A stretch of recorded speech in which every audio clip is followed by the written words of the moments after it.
माओवादी र अर्को एसकेके भन्ने नक्कली कम्युनिस्ट पार्टीहरूले नेपालको कुनै पनि निर्वाचन क्षेत्रबाट एक मात्र पनि सिट जितेछन् भने मेरो सम्पूर्ण सम्पत्ति तिनीहरूले इच्छाएको व्यक्तिको नाममा राजीनामा पास गरेर सन्यास ग्रहण गरेर वृन्दावन जानेछु।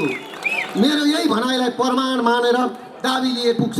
राज्य कोषबाट अनुदान लिएका असफल बाख्रा पालक थापाकाजीहरू र बर्दिवासमा सर्प पाल्ने खनाल बाजेहरू गठबन्धनको भिख माग्दै काङ्ग्रेसको पुच्छार समातेर राजनीतिको बैतरणी तर्न खोजिरहेका प्रचण्डहरू 15 वर्ष पार्टी हाँक्दा पार्टीलाई घरको न घाटको बनाउने कम्युनिस्ट पार्टीमा अपमान भयो भनेर गधाको पुच्छर समातेर गङ्गा नदी तीर तर्न हिँडेका माधव नेपाल बाजेहरू आगामी निर्वाचनमा बिना गठबन्धन एक्लै आउनुहोस्, उनीहरू कहाँ छन् भन्ने हेर्न नेपाली जनताले निर्वाचनपछि पूर्व प्रधानमन्त्री केपी शर्मा ओलीज्यूले बनाएको धराराको सबैभन्दा माथिल्लो तलाको बार्दलीबाट हेर्नुपर्ने हुन्छ। गठबन्धन गरेका छन्, अप्ठ्यारो पर्छ कि भनेर मैले भन्ने गरेछु। यदि एउटा तराजुमा 1-1 किलोका 5वटा ढक एकातिर राख्नुभयो अनि क्विन्टलको ढक एकातिर राख्नुभयो भने के हुन्छ? नेकपा एमाले क्विन्टलको ढक जस्तो हो, 5वटा गठबन्धन भनेको 1-1 किलोका ढक जस्तो।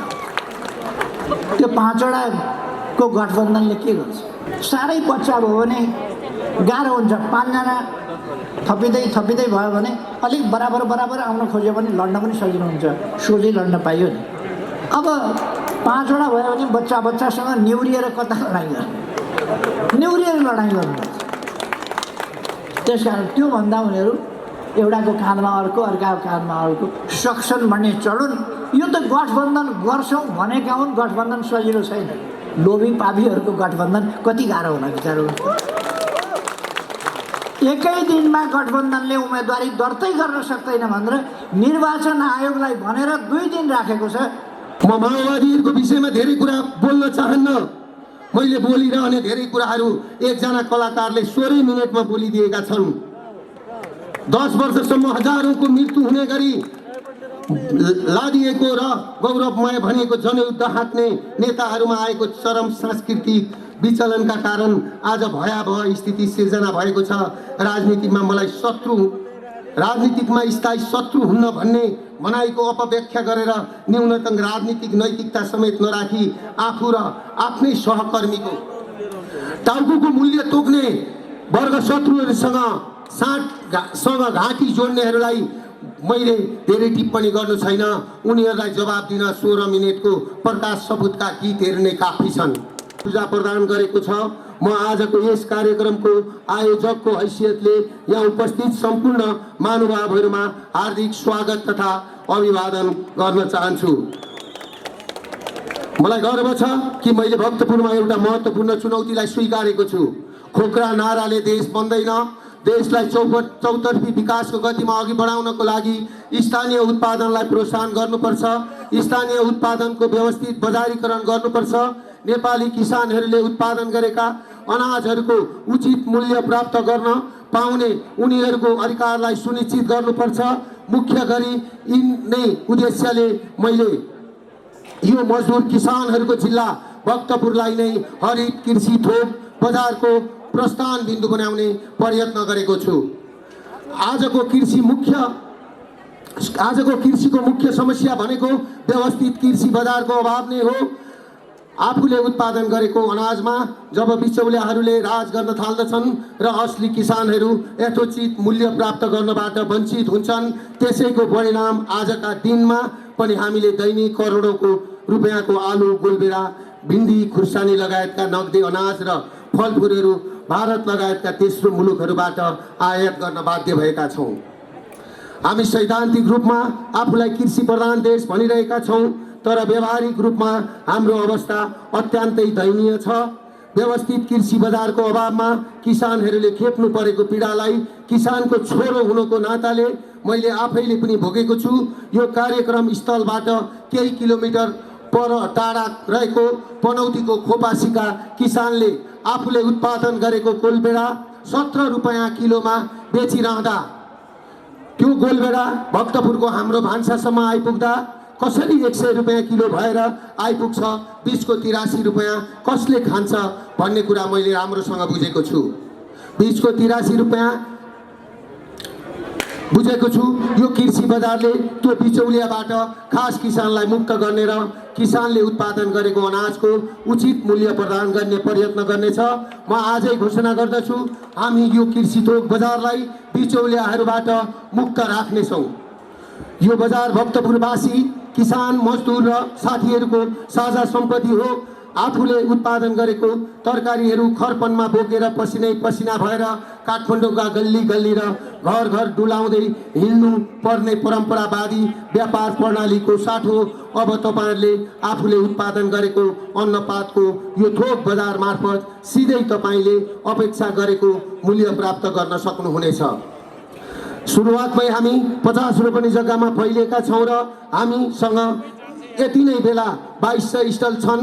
यो 2200 स्टलमा कम्तीमा 4400 जनाले प्रत्यक्ष रोजगारीको अवसर पाउनुहुनेछ र यसमा भक्तपुरवासी तपाईँ दाजुभाइ दिदी बहिनीहरूलाई पहिलो प्राथमिकता दिइनेछ। यो अर्थमा मैले यो थोक बजारलाई भक्तपुरका मजदुर किसानहरूको सम्पत्ति र नेपालीहरूको कृषकको सम्पत्ति मानेको छु। तपाईलाई थाहै छ, यो देशमा व्यावसायिक रूपमा केही गर्न चाहने नेपाली उद्यमीहरूले आगोमा हाम फाल्ने चुनौती मोल्न तयार हुनु पर्छ।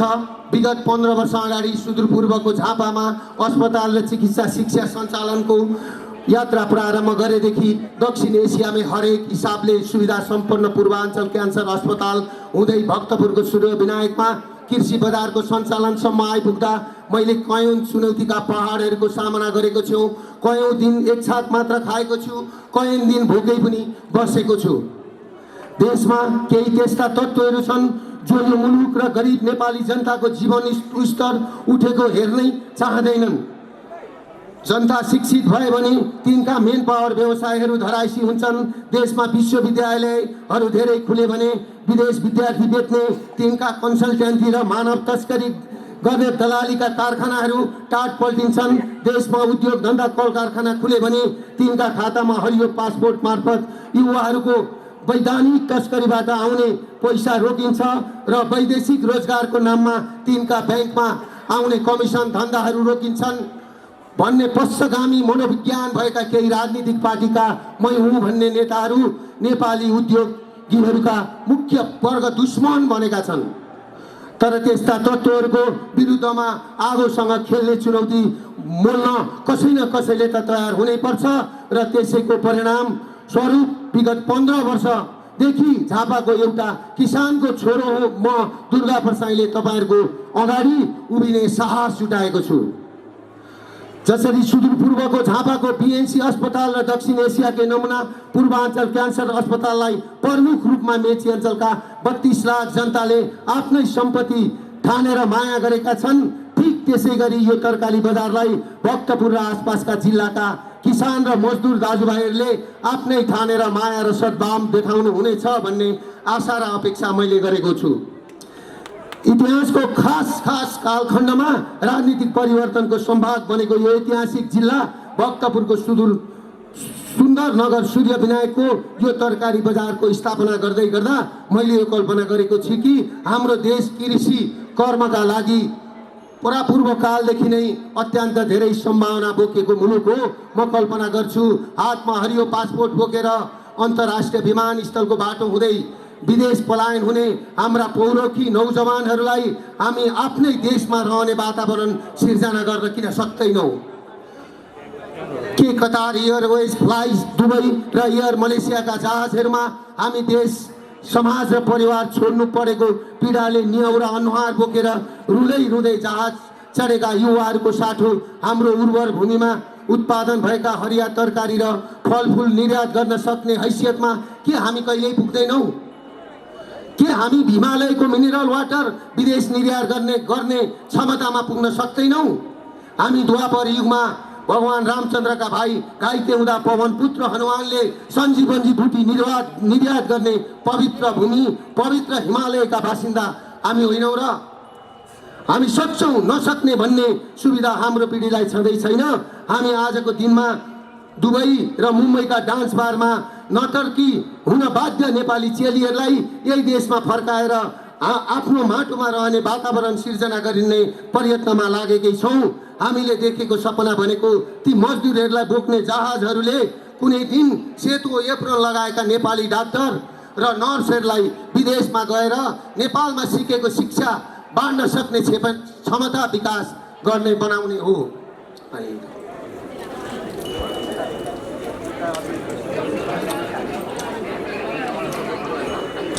राजनीति मेरो पेसा होइन, म राजनीतिलाई पेसा मान्न तयार पनि छैन। राजनीतिमा लागेर समाज र देश र जनताको जीवन स्तर उकास्न केही हदसम्म योगदान गर्न सकिने हुनाले मैले नेकपा एमाले मार्फत यो देशको लागि केही गरौँ भन्ने ठानेको हो। प्रजातन्त्रमा हरेक मान्छेको कुनै न कुनै राजनीतिक पार्टीसँग आस्था रहन सक्छ। विचार राखेकै आधारमा एउटा व्यक्तिको तेजोवध गर्ने र उसका गुण र दोषको कुनै मूल्याङ्कन नै नगरी एकरो खेद्ने नकारात्मक राजनीतिक संस्कृति हामी कहाँ हावी छ। यस्तो संस्कारको मनोविज्ञान जताततै छ। राजनीतिमा मात्र होइन, देशको चौथो अङ्गको रूपमा रहेको संसार जगतलाई हेर्नु भयो भने सबैभन्दा धेरै विकृति त्यहाँ छ। म राजनीतिमा रहेको यस्तो प्रकारको नकारात्मक संस्कृतिको भाष्यलाई परिवर्तन गर्न चाहन्छु। मेरा बारेमा नेपालमा निकै चलेका भनिएका एकजना पत्रकारले गरेको टिप्पणी यहाँ स्मरण गर्न चाहन्छु। तपाईहरुलाई यो कुराको जानकारी होस् कि मेची अञ्चलबाट राज्यलाई सबैभन्दा बढी ट्याक्स बुझाउने मेरो कम्पनी पर्छ। मेरो व्यवसाय विस्तारको क्रममै छ। एउटा संसार गृहमा काम गरेकै भरमा आफ्नी अमेरिकामा रहेकी पूर्व पत्नीहरू मध्येकी एकजनालाई मासिक $10,000 माना चामल भरिरहेका ती पत्रकारले मेरो बारेमा सिरियल नै बनाएर खेदो खन्ने काम गरे। नैतिकताको नसम्मान नभएका ती पत्रकारले मलाई नैतिकताको पाठ सिकाइरहँदा मलाई उनीप्रति अत्यन्तै ठुलो दया लागेर आयो। उपस्थित आदरणीय मिडियाकर्मी साथीहरू, म तपाईहरु मार्फत तपाईको छाता संगठन नेपाल पत्रकार महासंघ समक्ष प्रश्न राख्न चाहन्छु। कुनै पनि नेपाली उद्यमीले यो देशमा उद्योग धन्दा कल कारखाना खोल्न, व्यापार व्यवसाय गर्न र नेपाली पुँजी यही देशमा परिचालन गर्न एउटा अमुक टेलिभिजनका पत्रकारसँग अनुमति लिनुपर्ने हो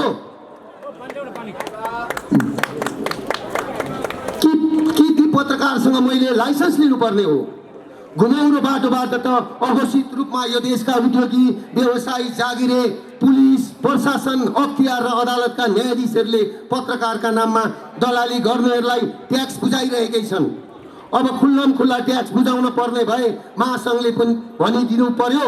हामी उद्योगीहरू त्यो पनि गर्न तयार छौँ। होइन भने मलाई जवाब चाहियो के मेरा घरमा आउने पाहुनालाई भात खुवाउन मैले के ती पत्रकारलाई सोध्नुपर्ने कि हरेक नागरिकले उठ्न, बस्न, हिँड्न, उद्योग धन्दा कल कारखाना खोल्न, जागिर खान उनलाई सोध्नु पर्ने हो? मैले सबै पत्रकार साथीहरूलाई त्यसो भनिरहेको छैन। यो देशमा धेरै पत्रकार साथीहरू हुनुहुन्छ जो यो देशको साँच्चै नै चिन्ता गर्नुहुन्छ। तर पत्रकारिताको नाममा कतिपय त्यस्ता मान्छेहरूलाई मैले व्यावसायिक कामको सिलसिलामा भेटेको छु जसको खेती नै पत्रकारिताको आवरणमा उद्योगी व्यवसायीहरूलाई धाक धम्कु दिएर आफ्नो दुनु सोच्याउनु रहेको हुन्छ। मेरो सुझाव छ नेपाल पत्रकार महासंघ र प्रेस काउन्सिलको गम्भीरतापूर्वक शुद्धिकरणको अभियान थालोस्। आफ्नो अरबौं निजी सम्पत्ति लगानी गरेर व्यापार गर्छु, जनतालाई रोजगार दिन्छु भन्दा म कसरी माफिया भएँ? मेरो आम्दानीको अतिरिक्त स्रोत सामाजिक उत्तरदायित्वमा लगानी गर्ने मेरो अधिकार हो कि होइन? हिजो झापामा 3500लाई रोजगारी सिर्जना गर्दै गर्दा र आज बागमती प्रदेशको सूर्य विनायकमा 4400 जनालाई प्रत्यक्ष रोजगारी सिर्जना गर्दै गर्दा झापाको कचन कवलका मुसलमान बस्तीमा पानी नपाएर तिर्खाले तडपिरहेका गरिब नेपालीहरूलाई 1000वटा खाने पानीका ट्युबवेल गाड्दै गर्दा र गरिबहरूका चुहिने झुपडीमा च्यादरको छानो हाल्दै गर्दा मुसलमानका बस्तीहरूमा मदरसा र हिन्दू सम्प्रदायका बस्तीहरूमा मठ मन्दिर र स्कुलहरू बनाउँदै गर्दा म माफिया हुन्छु भने र जनतालाई रोजगारी सिर्जना गर्नु, खाने पानी उपलब्ध गराउनु, अस्पताल खोल्नु, देशमा उद्योग धन्दा कल कारखाना खोल्नु माफियागिरी गर्नु हो भने म यस्तो माफियागिरी बाँचुन्जेल गर्न चाहन्छु। तपाईहरुले लेखिदिए हुन्छ। पत्रकार साथीहरू, तपाईहरु अदालत नबन्नुहोस्, सचेततापूर्वक लेख्नुहोस्, सचेतनापूर्वक बोल्नुहोस्। तपाईँहरूका कारण कतिले घाँटीमा डोरी लगाइसकेका छन्। हामी पाठकलाई यस्तो सुन्दा दुःख लाग्छ। सकारात्मक पत्रकारिता गर्नुहोस्। तपाईँहरूको मसी कसैको घाँटीमा पासो नमनोस्। हामी सबैले पेशागत मर्यादा कायम गरौँ। राज्यका सम्पूर्ण निकाय नियम कानुन मानेर मेडिकल कलेज खोलेर 100औं डाक्टर र नर्सहरू उत्पादन गर्छु भन्दा मेरो बाटो छेक्नेहरूलाई मैले नजिकबाट निहालिरहेको छु। म राज्यको 11औं करोड सहायता लिएर गोडा 50 बाख्रा पाल्न नसकेर मैदानमा रुवाबासी गरिरहेको मान्छे होइन। न त म राज्य कोषबाट करोडौं रुपियाँ लिएर सर्प खेती गर्ने मान्छे नै हुँ। म आफू तथ्यको आधारमा बोल्नुपर्छ भन्छु। नेपाली जनताका नाङ्गा आँखाले देखेका छन्। यो तितो सत्यलाई मैले पटक पटक भन्ने गरेको छु। 2046 सालको प्रजातन्त्र पछाडि यो देशले निजीकरणको नाममा 100औं उद्योग धन्दा कल कारखाना गुमायो। 2048 सालदेखि 2060 सालसम्म धेरै जसो समयसम्म यो देशको राज्य सत्ता नेपाली काङ्ग्रेसको हातमा थियो। हो त्यही समयमा हो देशका 500 भन्दा बढी उद्योग धन्दा नेपाली काङ्ग्रेसले बेच्यो। बेचिएका उद्योगहरूको लिस्ट लामो छ। सूर्य विनायकदेखि त्रिपुरेश्वरसम्म चल्ने ट्रली बसदेखि हजारौं मजदुरको रोटी धानिरहेको गोरखकाली टायर कारखानासम्म, नवलपरासीको भिरकुटी कागज कारखानादेखि ललितपुरको चोबार सिमेन्टसम्म, बाँसबारीको छाला जुत्ता कारखानादेखि झापा र इलामका हजारौं बिघा चिया बगानसम्म कौडीको भाउमा बेचेर लाखौं युवाहरूलाई हरियो पासपोर्ट बोकेर विदेशी न बाध्य पार्ने काङ्ग्रेसीहरूलाई मैले प्रश्न गर्दा उनीहरूले जवाब दिएको सुनेको छु। तिनका महामन्त्री गगन थापा भन्छन्, हो हामीले बेचेकै हो। तिमी कम्युनिस्टहरूले खोल्यौ त? उनको प्रश्न हुन्छ। मलाई लाज लाग्छ। म यही मञ्चबाट तिनीहरूलाई जवाब दिन चाहन्छु। हामीले सुरु गरेका छौँ। व्यक्तिगत रूपमै पनि सही मैले झापामा 2-2वटा अस्पताल खोलेको छु जहाँ प्रत्यक्ष रूपमा 3500 मान्छेहरू रोजगार गरिरहेका छन्। भक्तपुरमा आज 2200 स्टलको तरकारी बजार उद्घाटन हुँदैछ। त्यहाँ कम्तीमा 4400 जनाले प्रत्यक्ष रोजगार पाउनेछन्। काङ्ग्रेस भएका उद्योग धन्दाहरू कौडीको भाउमा बेच्छन्। हामी उद्योग धन्दा कल कारखाना खोल्छौँ। काङ्ग्रेस युवाहरूलाई खाडी जान बाध्य पार्छ। हामी युवाहरूलाई स्वदेशमै रहन आह्वान गर्छौँ। काङ्ग्रेसका महामन्त्री कम्प्युटरका किबोर्ड थिचेर पावर पोइन्ट देखाउँदै युवाहरूलाई गफ दिन्छन्। हामी युवाहरूलाई काम दिन्छौँ। काङ्ग्रेस र हामी बीच फरक त्यति हो। मेरा पार्टीका आदरणीय नेता कमरेड केपी शर्मा ओली यही मञ्चमा हुनुहुन्छ। पूर्व प्रधानमन्त्री आदरणीय केपी शर्मा ओलीको नेतृत्वमा छोटो समय पार्टीले सत्ता सञ्चालन गरिरहँदा झापादेखि कञ्चनपुरसम्म 100औं बिघा जमिनमा औद्योगिक पार्क र करिडरहरू बन्न सुरु भएका छन्। पहाडी लोकमार्गको सुरुवात भएको छ। रेलका ट्र्याकहरू खन्न सुरु भएको छ। सुरुङ मार्गको युद्ध सुरु भएको छ। वर्षौंदेखि थन्केको हुलाकी राजमार्ग चौडा बनेको छ। दैनिक सरदर 6 किलोमिटर सडक पक्की गर्ने काम भएको छन्। 100औं स्वास्थ्य केन्द्रहरू बनेका छन्। आधुनिक रोम सहर एकै रातमा बनेको थिएन भने चाहिँ मलाई गर्व लाग्छ। नेकपाको सरकारले सुरुवात गरेको छ। काङ्ग्रेसले 30 वर्षमा गरेको फोहोर 3 वर्षमा सफा गर्नु सम्भव थिएन। तैपनि केही काम चमत्कारिक ढङ्गले भएका छन्। नयाँ कामको सुरुवात समेत भएका छन्। दिन कस्तो हुन्छ भन्ने कुरा बिहानीले देखाउँछ भने चाहिँ एमालेको आगामी सरकारले नेपाली काङ्ग्रेसका पालामा बेचिएका 100औं उद्योग धन्दा कल कारखानाहरू पुनः निर्माण गर्नेछ र विदेशिएका लाख युवाहरूलाई यही देशमा रोजगारी सिर्जना गरेर स्वदेश फर्काउने अभियानमा नेकपा एमाले लागिसकेको छ। म यही मञ्चबाट विदेशमा रहेका नेपाली दाजुभाइ दिदीबहिनीहरूलाई आश्वस्त बनाउन चाहन्छु। तपाईहरू नेपाल फर्केर एमालेको मुलुक बनाउने अभियानमा सामेल हुनुहोस्। हामी भ्रष्टाचार र बेतिथीको विरुद्धमा एउटा संयुक्त अभियान थालौँ र यो देशलाई बस्न योग्य शान्त मुलुक शान्ति नेपाल बनाऊ। म म माओवादीहरूको विषयमा धेरै कुरा बोल्न चाहन्न। मैले बोलिरहने धेरै कुराहरू एकजना कलाकारले 16 मिनटमा बोलिदिएका छन्। 10 वर्षसम्म हजारौंको मृत्यु हुने गरी लादिएको र गौरवमय भनेको जनयुद्ध हाँक्ने नेताहरूमा आएको चरम सांस्कृतिक विचलनका कारण आज भयावह स्थिति सिर्जना भएको छ। राजनीतिकमा स्थायी शत्रु हुन्न भन्ने भनाइको अपव्याख्या गरेर न्यूनतम राजनीतिक नैतिकता समेत नराखी आफू र आफ्नै सहकर्मीको टाउको मूल्य तोक्ने वर्ग शत्रुहरूसँग घाँटी जोड्नेहरूलाई मैले धेरै टिप्पणी गर्नु छैन। उनीहरूलाई जवाब दिन 16 मिनेटको प्रकाश सपुतका गीतहरू नै काफी छन्। मैले यति चाहिँ भन्नै पर्छ, नेकपाको सरकार ढालेर उनीहरूले नै भन्ने गरेका वर्ग शत्रुहरूसँग अनैतिक साँठगाँठ गर्ने, राज्य कोषबाट अनुदान लिएका असफल बाख्रा पालक थापाकाजीहरू र बर्दिवासमा सर्प पाल्ने खनाल बाजेहरू गठबन्धनको भिख माग्दै काङ्ग्रेसको पुच्छार समातेर राजनीतिको बैतरनी तर्न खोजिरहेका प्रचण्डहरू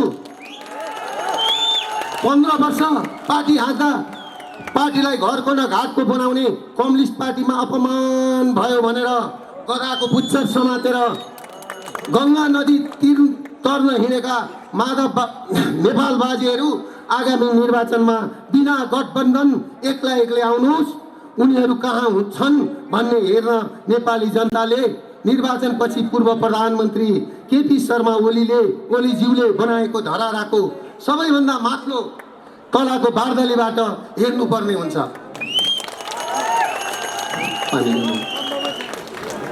अरूको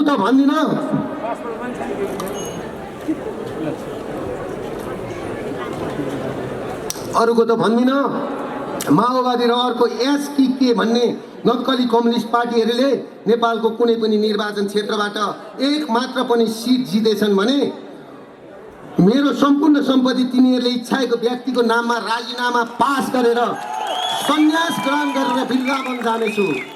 मेरो यही भनाइलाई प्रमाण मानेर दाबी लिए पुग्छ। नेपाली जनताको विकासप्रतिको चाहनामाथि कुठाराघात गर्ने बेइमानहरूलाई इतिहासले कहिले माफी गर्ने छैन। काभ्रेका लेलिन विष्टहरूको वैंश र कालीकोटका प्रेम बयकहरूको चेक खोसेर हिमालयन रिसभको चुस्कीसँगै रासलीला मचाउने जनतासँग के एजेन्डा लिएर जान्छौ? व्यवसायी हुनुको नाताले म सरकारवाला निकायहरूसँग अर्को एउटा विषय समेत उठान गर्न चाहन्छु, जुन विषय सुन्दा अलिक अनौठो सुनिए पनि मैले यो भन्नै पर्छ। नेपालमा बैंक तथा वित्तीय संस्थाहरू सञ्चालन र तिनले दिने सेवा सुविधाका बारेमा हामीले अब सम्बोधन गर्न जरुरी भइसकेको छ। समाजवादी अर्थव्यवस्थाको वकालत गरिरहँदा हामीले विचार पुर्याउनै पर्ने कुरा के हो भने आज बैंक तथा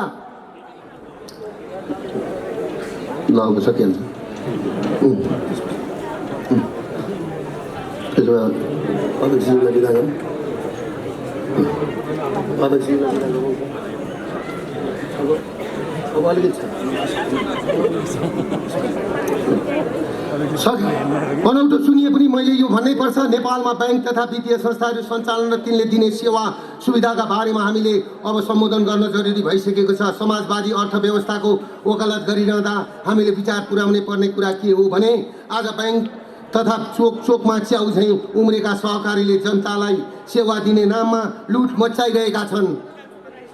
आज सहकारी र लघुवित्तको चक्रवर्ती ब्याज तिर्न नसकेर गाउने रित्तिने अवस्था छन्।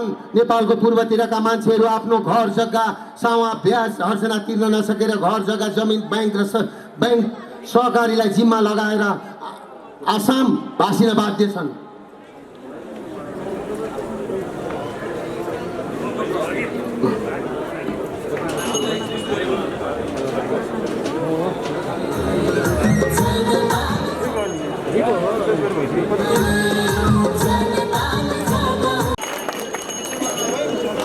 माननीय सुभाष चन्द्र नेम्बाङज्यू, महेश बस्नेतज्यू, दुर्गा प्रसाईजी की माताज्यू, जनप्रतिनिधि साथीहरू, पार्टीका नेता साथीहरू र आज यस उद्घाटन समारोहमा सरिक हुनुभएका सम्पूर्ण साथीहरू एवं सँगसँगै केही समयपछि मात्रै हामी फेरि प्रवेशको भव्य कार्यक्रम सञ्चालन गरिरहेका छौँ र प्रवेशका लागि तम तयार रहनुभएका सम्पूर्ण राजनीतिक नेता कार्यकर्ता र युवा साथीहरू, आज भक्तपुर सानो जिल्ला, भूगोलको हिसाबले सानो जिल्ला, जनसङ्ख्याको हिसाबले पनि अलिक सानै जिल्ला हो, जनसङ्ख्याको हिसाबले साह्रै सानो होइन, तर भूगोलको हिसाबले सबभन्दा सानो जिल्ला। तर यहाँ ठुला ठुला दुईटा काम हुँदैछन्। एउटा, हामीले भर्खरै तरकारी बजारको उद्घाटन गरेका छौँ र अर्को, हामी ठुलो सङ्ख्यामा 22,000 को सङ्ख्यामा युवाहरू क्रमशः हामी यहाँ प्रवेश गराउनेछौँ। भ्याइएन भने प्रवेशको क्रम जारी पनि रहनेछ। सबभन्दा पहिले त म यस्तो तरकारी बजार यहाँ संरचना निर्माण गरेर सुरु गराएर आज उद्घाटनको तहमा पुर्याउन योगदान गर्ने दुर्गा प्रसाईजीलाई धन्यवाद भन्न चाहन्छु। यहाँको विकासको लागि, देशको विकासको लागि उहाँले जुन सोच अगाडि सार्नुभयो र त्यसलाई व्यवहारिक रूप दिनुभयो, त्यसका लागि उहाँ धेरै धेरै धन्यवादको पात्र हुनुहुन्छ। यस तरकारी बजारको सफलताको निम्ति म हार्दिक शुभकामना भन्न चाहन्छु। यसले यहाँको किसानहरूको जीवन उठाउन, कृषिको आधुनिकीकरण गर्न र यसलाई बिस्तारै अर्ग्यानिक कृषि थोक बजारको रूपमा विकास गर्नका लागि योगदान पुर्याउन सकोस्। यसले किसानको जीवनस्तर र स्वास्थ्यमा महत्त्वपूर्ण योगदान गर्न सकोस्, शुभकामना भन्न चाहन्छु। 4400 युवाहरूले तत्काल यहाँ रोजगारी प्राप्त गरेका छन् वा गर्नेछन्। 4400ले त यहाँ रोजगारी प्राप्त गरे। यसर्थ हामीले अब कृषिको आधुनिकीकरण, कृषिको व्यावसायिकीकरण, कृषिको मसिनीकरण र कृषिको एक ढङ्गले भन्ने भने शुद्धिकरण भने पनि हुन्छ। जुन विषादीयुक्त चिजहरू हामी खाने गर्छौँ त्यसलाई भान्सामा विष नपुगोस्, हाम्रो भान्सा औषधालय होस्, विषादी नपुगोस्, त्यसतर्फ पनि हामीले ध्यान दिन जरुरी छ। मलाई यस सफलताको निम्ति खुसी व्यक्त गर्न मन लागेको छ र सम्भवतः यो नेपालमा यो सबभन्दा ठुलो नै होला सायद। के छ अहिलेसम्मको रेकर्ड केही छ? सबभन्दा ठुलो हो अहिलेसम्म, नेपालको सबभन्दा ठुलो कृषि थोक बजार यही होला जस्तो लाग्छ मलाई। यस रूपमा बनेको म दुर्गा प्रसाईजीलाई बधाई भन्न चाहन्छु। यस्ता विभिन्न प्रकारका कामहरू, यही मात्रै होइन, दुर्गा प्रसाईजीले अघि नै भन्नुभयो आफ्ना कामहरू, 2टा हस्पिटल झापामा खोल्नुभएको छ, अरू थुप्रै कामहरू उहाँले गर्नुभएको छ, धार्मिक प्रकृतिका कामहरू, त्यहाँ पनि रोजगारीका अवसरहरू सिर्जना हुन्छ।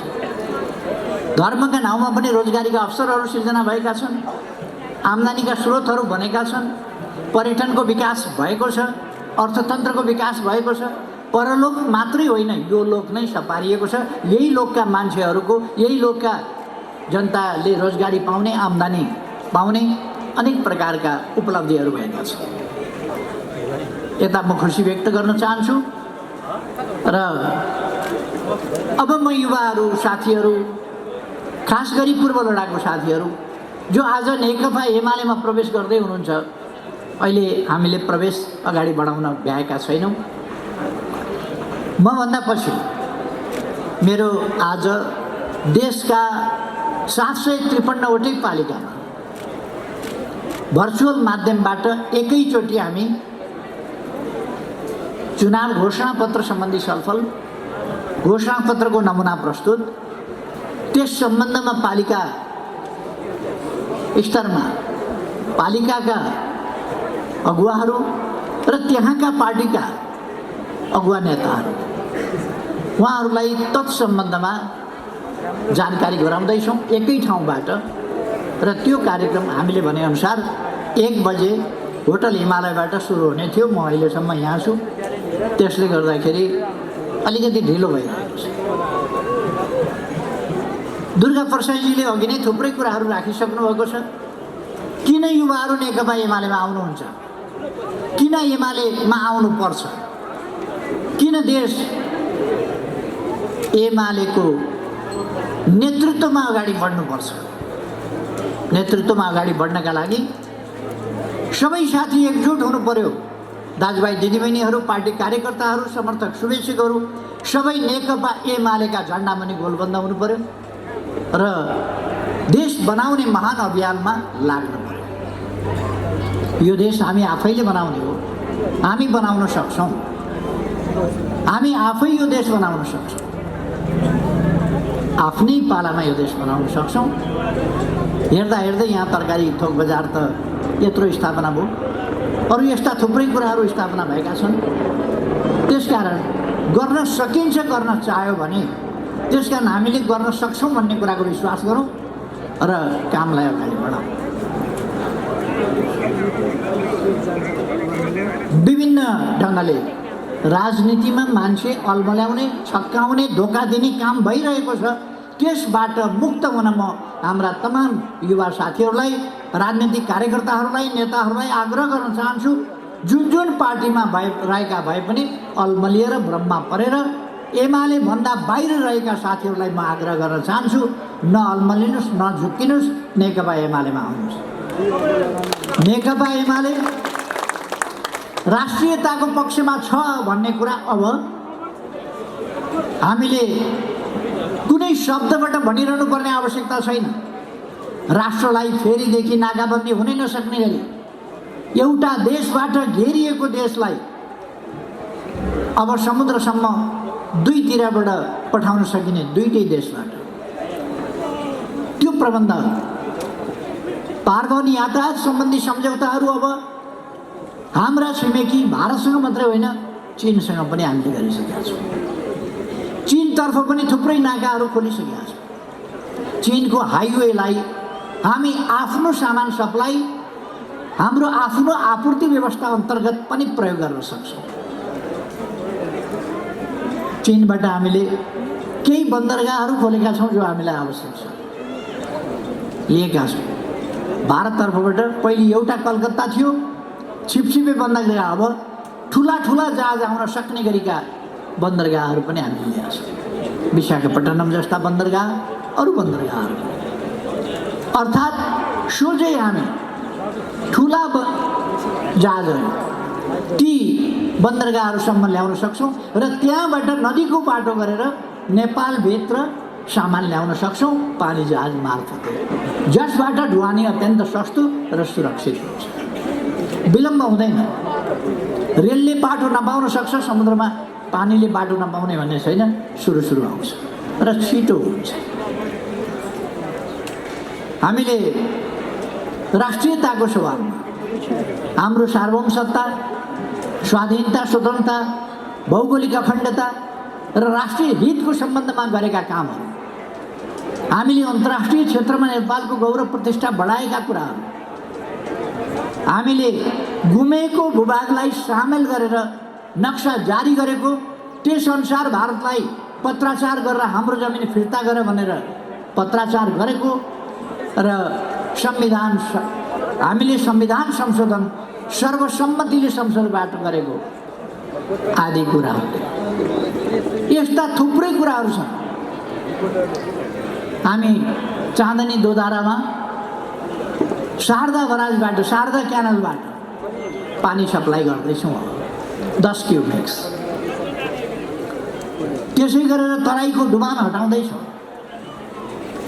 अनेक कामहरू हामी गरिरहेका छौँ। विकास निर्माणका कामहरू, मैले सिँचाइका कामहरू, बाटाका कामहरू, पुलका कामहरू, झोलुके पुलका कामहरू, एयरपोर्टका कामहरू, अस्पतालका कामहरू, क्याम्पस आदिका कामहरू, पुरातात्विक महत्त्वका चिजहरूको पुनर्निर्माण अथवा त्यसको सम्मान संरक्षणका कामहरू आदि कुराहरू नै हो। हिजोबाट हनुमान ढोका गद्दी बैठक सर्वसाधारणका लागि खुला भयो। बनाएको कहिले भन्दा म प्रधानमन्त्री हुँदा नै त्यसलाई हामीले उद्घाटन गरिसकेका थियौँ गद्दी बैठक। हिजो सर्वसाधारणका लागि खुला गर्यो। त्यो कुन सा कुरो गर्यो? बाटो हामीले बनायौँ, मोटर उहाँहरूले चलाउनु भयो होला, बाटो त बनाएको होइन। यसै गरेर हामी राष्ट्र निर्माणको सन्दर्भमा कृषिको आधुनिकीकरण होस्, उद्योगहरूका लागि 8वटा ठुला ठुला औद्योगिक क्षेत्रहरू स्थापना गरेर, विशेष औद्योगिक क्षेत्र स्थापना गरेर आत्मनिर्भरतातर्फ देशलाई लाने कुरा, निर्यातमूलक उद्योगहरू स्थापना गर्ने कुरा, अनेक क्षेत्रमा हामीले ध्यान दिएका छौँ। म अहिले धेरै कुरा भन्ने समय रहेन। साथीहरूले बुझ्नुभएको छ, बुझेर नै नेकपा एमालेमा प्रवेश गर्दै हुनुहुन्छ। अहिले नेकपा एमालेको अवस्था के हो भन्ने कुरा 22,000 आज यहाँ मात्रै साथीहरू प्रवेश गर्दै हुनुहुन्छ। यसले देखाउँछ नेकपा एमाले कुन ठाउँमा छ। एमालेमा प्रवेश गर्ने 22,000 को सङ्ख्या अरू पार्टी परित्याग गरेर, गठबन्धन परित्याग गरेर, गठबन्धनवाला पार्टीहरू परित्याग गरेर, सरकारमा रहेका पार्टीहरू परित्याग गरेर नेकपा एमालेमा प्रवेश गर्छ। कतिपय साथीहरूलाई लाग्न सक्छ गठबन्धन गरेका छन्, अप्ठ्यारो पर्छ कि भनेर। मैले भन्ने गरेछु, यदि एउटा तराजुमा 1-1 किलोका 5वटा ढक एकातिर राख्नुभयो अनि क्विन्टलको ढक एकातिर राख्नुभयो भने के हुन्छ? नेकपा एमाले क्विन्टलको ढक जस्तो हो, 5वटा गठबन्धन भनेको 1-1 किलोका ढक जस्तो। त्यो 5वटाको गठबन्धनले के गर्छ? एक्लै एमालेसँग लड्न आउने अबको नेपालमा कुनै पनि पार्टीले नचिताए हुन्छ। एक्लै एमालेसँग लड्छु भन्ने कुरा सोच्दै नसोचे हुन्छ, नचिताए हुन्छ। त्यसकारण गठबन्धन गर्न जरुरी छ। उहाँहरूले बुझेको यतिसम्म ठिक छ, गठबन्धन नगरी एमालेसँग लड्न सकिँदैन भन्ने बुझेको ठिक छ। गठबन्धन गर्नै पर्छ, उहाँहरूले गठबन्धन गरेरै आउनुपर्छ। हामीलाई पनि साह्रै बच्चा भयो भने गाह्रो हुन्छ। 5जना थपिँदै भयो भने अलिक बराबर आउन खोज्यो भने लड्न पनि सजिलो हुन्छ, सोझै लड्न पाइयो नि। अब 5वटा भयो भने बच्चासँग निहुरिएर कता लडाइँ गर्ने? निहुरिएर लडाइँ गर्नुपर्छ। त्यस कारण त्योभन्दा उनीहरू एउटाको काँधमा अर्को, अर्काको काँधमा अर्को सक्छन् भन्ने चढुन। यो त गठबन्धन गर्छौँ भनेका हुन्, गठबन्धन सजिलो छैन। लोभी पापीहरूको गठबन्धन कति गाह्रो होला बिचारो। एकै दिनमा गठबन्धनले उम्मेदवारी दर्तै गर्न सक्दैन भनेर निर्वाचन आयोगलाई भनेर 2 दिन राखेको छ। मनोनयन दर्ता गर्न पर्यो। तपाईँहरूले सुन्नुभएको थियो, कहिल्यै मनोनयन दर्ता 2 दिन हुन्छ, कहिल्यै थिएन। यसपल्ट गठबन्धनमा झगडा हुन्छ, कुरो मिल्दैन, 1 दिनमा त हुनै सक्दैन, 2 दिन चाहिन्छ भनेर उहाँहरूले 2 दिन गराउनुपर्छ। 1 हप्ता गरायो भने के हुन्छ? मनोनयन नै हुने होला। सबै दल मिलेर आए पनि हो, बाँकी उहाँहरूले अर्को कुरा बुझ्न बाँकी छ। गठबन्धन बिना एमालेसँग लड्न सकिँदैन भन्ने त बुझ्नुभयो, ठिक छ। गठबन्धन गरे पनि एमालेसँग लड्न सकिँदैन भन्ने बुझ्न बाँकी छ। त्यो कुरा हामी बुझ्यौँ। गठबन्धन गरे पनि उहाँहरू एमालेसँग लड्न सक्नुहुन्न, यो कुरा। यसलाई हामीले व्यवहारमा साकार पार्नु छ। म सबै साथीहरूलाई आग्रह गर्न चाहन्छु, युवाहरूलाई भन्न चाहन्छु, म जो प्रवेश गर्दै हुनुहुन्छ उहाँहरूलाई भन्न चाहन्छु, तपाईहरू एमालेमा आएर तपाईहरूको हिजो जसरी दुरुपयोग गरियो, अनेक प्रकारका सपनाहरू देखाएर, झुटा सपना देखाएर तपाईहरूलाई अलपत्र पार्ने, बर्बाद पार्ने, ध्वस्त बनाउने काम हिजो जो भयो, नेकपा एमाले त्यो काम गर्ने छैन। तपाईहरूको श्रम, तपाईहरूको पसिना, तपाईहरूको मेहनत, तपाईहरूको बुद्धि, तपाईहरूको वयस, तपाईहरूको उमेर, सबै कुरा, तपाईहरूको समय नेकपा एमाले बर्बादीका लागि होइन, देश बनाउनका लागि, विकासका लागि, देशलाई अगाडि बढाउनका लागि देशको उचाइ माथि उठाउनका लागि सदुपयोग गर्नेछ। तपाईँहरूले हिजो देखेका सपना ठिकै देख्नुभएको थियो, तर ओछ्यान गलत थियो। गलत ओछ्यानमा सुत्नुभएको थियो, सपना ठिकै देख्नुभएको थियो। अब त्यो ओछ्यानवाला नै यस्तो परेको थियो, त्यसले बिस्तरी समेत उठाएर मिल्काइदिन्थ्यो युवाहरूलाई। नेकपा एमाले त्यस्तो गर्दैन। तपाईँहरू ठिक ठाउँमा आउनुभएको छ। ती सपनाहरू, हिजोका सपना फेरि जगाउनुहोस्। एमालेको नेतृत्वमा ती सपना पुरा गर्नुपर्छ। देश बनाउने सपना, समाजवाद ल्याउने सपना, समाजवादको आधार तयार गर्ने सपना। समाजवादको आधार तयार कसरी हुन्छ? विकासको बाटोबाट हुन्छ, निर्माणको बाटोबाट हुन्छ। राजकीय ढङ्गले सरकारी तवरबाट प्रयास गरेर हुन्छ, व्यक्तिगत तवरमा पनि हाम्रा प्रयासहरू विकासतर्फ हुनुपर्छ। मेरो समय धेरै अप्ठ्यारोमा परेको छ, त्यसकारण म अब सुभाषजी हुनुहुन्छ, महेश बस्नेतजी हुनुहुन्छ, अनेक साथीहरू हुनुहुन्छ यहाँ पार्टीको तर्फबाट व्याख्या गर्ने। अझै दुर्गा प्रसाईजीको वक्तव्य आधा बाँकी नै छ। मैले उहाँलाई बिचैमा वक्तव्य रोकेर मलाई हिँड्न पर्यो भनेर बिचमा मैले यसो ओगटेर म चाहिँ यहाँ खालि तपाईँहरूलाई बधाई भन्न उभिएको, शुभकामना भन्न उभिएको। दुर्गा प्रसाईजीलाई बधाई छ, तपाईँको कारोबारको सफलताको बधाई छ, तपाईँको राजनीतिक अभियान र यो यात्रा पनि सफल रहोस्, धेरै धेरै शुभकामना छ। त्यसै गरेर अरू साथीहरू जो नेकपा एमालेमा प्रवेश गर्दै हुनुहुन्छ, सबै साथीहरूलाई बधाई छ, धेरै धेरै स्वागत छ नेकपा एमालेमा, धेरै धेरै शुभकामना छ। तपाईँहरूको भविष्य उज्जवल होस्, तपाईँहरूको जीवन फलोस् फुलोस्।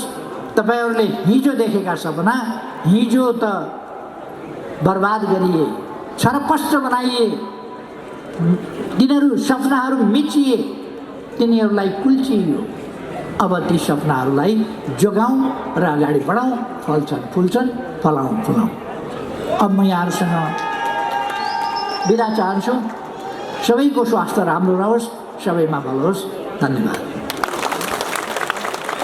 धेरै धेरै धन्यवाद प्रमुख अतिथिज्यू। हामीसँग एउटा बुक